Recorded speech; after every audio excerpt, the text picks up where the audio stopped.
구약 성경 365면에 있는 사사기 4장 1절부터 10절까지의 말씀을 저와 성도님들이 한 절씩 교독하도록 하겠습니다. 제가 먼저 읽습니다. 에훗이 죽은 이스라엘 자손이 또 여호와의 목전에 악을 행하매 여호와께서 하솔에서 통치하는 가나안 왕 야빈의 손에 그들을 파셨으니 그의 군대 장관은 하로셋 학고임에 거주하는 시스라요.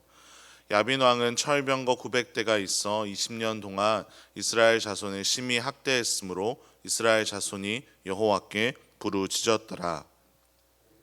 라피도세 아내 여 선지자 드보라가 이스라엘의 사사가 되었는데 그는 에브라임 산지 라마와 베델 사이 드보라의 종려나무 아래에 거주하였고 이스라엘 자손은 그에게 나아가 재판을 받더라.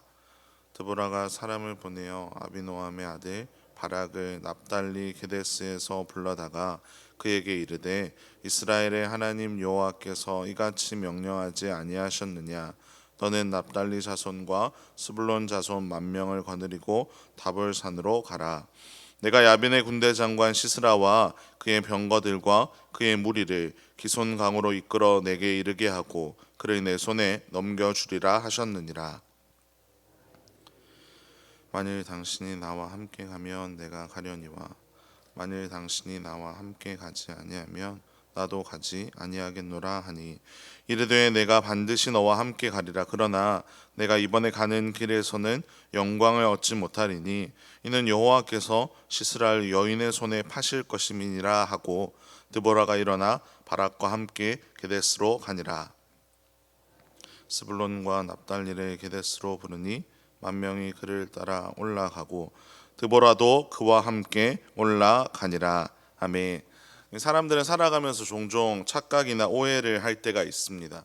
예를 들어 자신의 능력을 너무 과대평가하거나 또 반대로 과소평가하는 경우가 있기도 하고 상황을 너무 쉽게 생각하거나 또 반대로 너무 어렵게 생각하기도 합니다. 또 다른 이들의 의도를 제대로 이해하지 못해서 오해가 생길 때가 있습니다. 그리고 믿는 우리 그리스도인들은 하나님의 뜻을 바르게 분별하지 못하는 오해를 할 때도 있습니다. 하나님이 어떻게 일하시는지 어떤 것을 원하시는지 잘 모를 때가 있는 것입니다. 설교자들도 그런 실수를 할 때가 종종 있습니다. 바로 설교를 마치고 난 직후에 이런 실수를 하는데 성숙한 설교자들은 잘 그러지 않지만 설교의 기회가 몇 번 없었던 때에는 실수를 많이 합니다. 엄청난 긴장 속에서 말을 버벅거리기도 하고 원고를 막 뛰어넘기도 합니다. 그러고 나면 내가 설교를 다 망쳐버렸구나라는 생각을 할 때가 있습니다.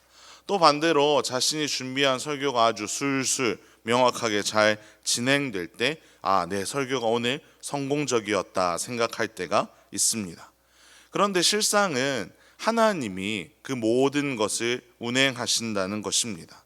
설교자의 어떠함, 설교자가 성실하게 준비했는가 이것도 하나님이 보시며 그를 사용하시지만 결국 모든 것은 하나님의 뜻에 달려 있습니다. 버벅거리는 설교자의 말을 통해서도 은혜를 주시는 하나님이시며 순조롭게 진행되는 설교를 통해서도 어떤 때에는 울림이 없게 하기도 하십니다. 결국 우리는 우리 인생의 주관자, 모든 것을 다스리시고 모든 것을 통치하시는 분이 하나님이심을 기억할 때 우리는 이러한 착각에 빠지지 않게 됩니다. 오늘 본문에는 이러한 오해를 하며 살아가는 사람이 등장하는데요. 바로 이스라엘 백성과 야빈과 시스라 그리고 바락이었습니다. 먼저 하나님께서 어제까지 살펴보아서 알고 있듯이 에훗을 통해 이스라엘 백성을 구원해 주셨습니다. 그럼에도 불구하고 이스라엘 백성들은 돌이키지 않았습니다. 자신들의 승리라고 착각했고 에훗의 승리라고 착각하며 하나님을 외면한 채 또 자기의 마음대로 악을 행하며 살아가기 시작했습니다. 그리고 야빈과 그의 군대 장관이었던 시스라 역시 큰 착각 속에 살아가고 있었습니다.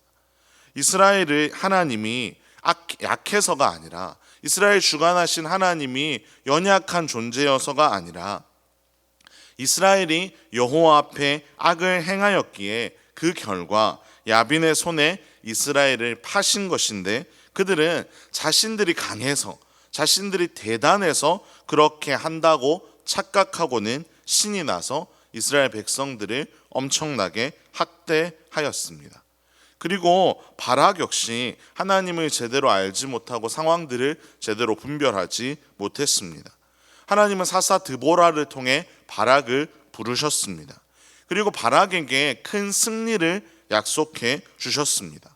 어디에서 어떻게 승리를 주실지 하나님은 분명하게 계획을 세우고 계셨고, 바락은 그 하나님의 뜻에 잘 순종하기만 하면 되는 상황이었습니다. 하지만 그는 하나님을 온전히 신뢰하지 못하는 모습을 보여줍니다. 그것이 바로 드보라에게 같이 안 가면, 드보라 당신이 같이 안 가면 나도 가지 않겠다라고 이야기하는 장면입니다. 하나님을 신뢰해야 되는 바락이 오히려 드보라, 사사였던 드보라를 신뢰하는 모습을 보여주고 있습니다. 물론 하나님께서 드보라를 통해 바락에게 말씀하신 내용들이 자신의 눈으로 보기에는 조금 불안해 보이고 불리해 보였을 수도 있습니다. 병거 하나 없는 이스라엘이 철병거를 900대나 가지고 있는 나라를 상대하는 것이 불가능해 보였을 수도 있습니다.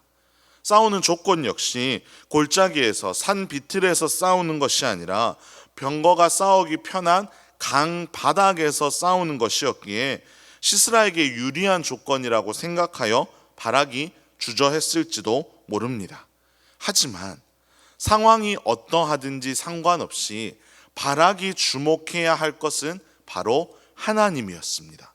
눈앞에 보이는 적들이 얼마나 강한가, 우리가 싸울 환경이 어떠한가, 이것에 주목해야 하는 것이 아니라 이스라엘을 부르시고 바락을 세우신 하나님을 바라보며 그는 나아가야 했습니다. 하지만 그는 그러지 못했습니다. 물론 하나님은 머뭇거리고 자신의 연약함을 인정하는 바락도 사용하셨습니다. 그를 통해 군대를 부르셨고 그를 전쟁에 제일 앞장서도록 하셨습니다. 하지만 전쟁에서 가장 승리라고, 가장 큰 업적이라고 할 수 있는 적군의 수장을 해치우는 귀한 자리는 바락이 아닌 한 여인에게 맡기실 것을 하나님은 오늘 본문의 9절에서 예고하고 계십니다. 사랑하는 성도 여러분, 오늘 우리는 이 본문을 통해 우리의 인생을 주관하는 분이 하나님이심을 다시 한번 분명하게 기억할 수 있기를 간절히 소망합니다. 내가 내 인생의 주인 된 것처럼 착각하며 그릇된 길로 내 마음대로 걸어가는 것이 아니라 하나님께 모든 것을 온전히 맡기며 그 하나님의 인도하심을 따라 살아가기를 간절히 소망합니다. 드보라가 먼저 보여주었던 그 삶처럼 자신을 부르신 그 하나님의 마음을 잘 알아 자신에게 맡겨진 역할들을 성실하게 감당하되 하나님이 자신에게 허락하지 않은 일을 탐하지 않는 그러한 삶의 모습이 우리가 정말로 본받고 따라가야 할 삶인 줄로 믿습니다. 오늘 이 새벽에 기도하실 때 하나님 앞에서 하나님, 나의 삶에 하나님의 계획을 알게 하여 주십시오. 하나님의 마음을 알게 하여 주셔서 하나님이 부르신 자리에서 하나님의 뜻을 따라 하나님이 기뻐하시는 인생을 살아가게 해달라고, 내 인생의 주인의 자리에 내가 앉지 않고 하나님을 철저하게 그 주인의 자리에 모시고 그 주인 대신 하나님 따라 바르게 살아가는 복된 인생 되기를 주님의 이름으로 축원합니다. 함께 기도하겠습니다. 하나님 감사합니다. 오늘도 하나님께서 우리를 주님의 전에 불러주시고 하나님을 찬양하고 하나님의 말씀을 나눔으로 이 하루를 시작하게 하시니 감사를 드립니다. 하나님, 우리의 인생의 주인이 하나님이심을 다시 한번 고백합니다. 하나님, 우리의 삶 가운데 하나님의 계획들을 깨닫게 하여 주시고 하나님의 뜻과 하나님의 계획 안에서 성실하게 우리에게 맡겨진 역할들을 잘 감당할 수 있도록 주님께서 역사하여 주시옵소서.